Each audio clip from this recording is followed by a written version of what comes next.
Hello everyone and welcome back to my channel Edmond Mendaros. At sa videong ito ay pag-uusapan natin tungkol sa your US withholding tax reporting documents are available.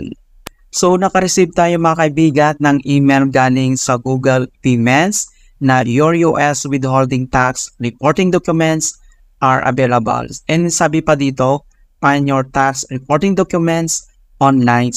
So you can now find your 1042 for the tax year 2023 online.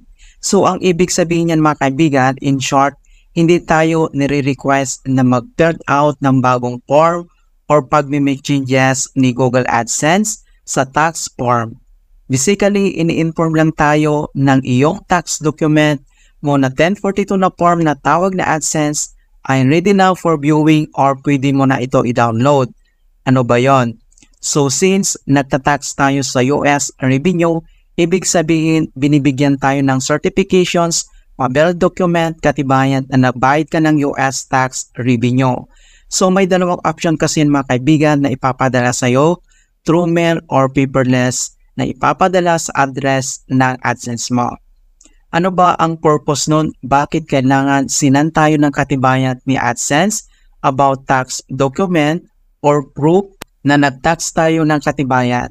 Yun po ay para maiwasan ang tinatawag na double taxations.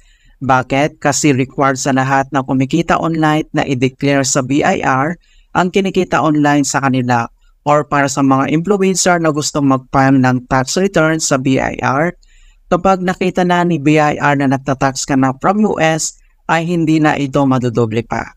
Now, paano naman sa mga maliliit ang sahod na kinikita na minimum threshold sa AdSense?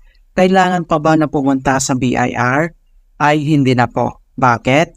Kasi exempted na dahil under the TRIN law, individual taxpayers with annual taxable income amounting to 250,000 or below are still exempt from paying income tax. Kapag mas mataas dyan sa 250K ang kinikita mo, ay required ka na mag-file ng income tax return sa BIR. Again, uulitin ko ulit mga kaibigan, you don't have to make any changes sa sinend ni AdSense na email, hindi para mag-submit ulit or mag-update or any changes. Ini-inform lang tayo na ang tax document na katunay na nagbayad tayo ng tax sa US, certifications or proof na nagbayad ka ng tax US revenue. Magagamit din ito in future purposes kapag nag-file tayo sa BIR. Kaya kung naka-receive ka ng through mail, ay itago mo lang siya. Okay, so makikita mo din dito mga kaibigan na yung ating tax ay expires, never expired na siya mga kaibigan. Andito siya.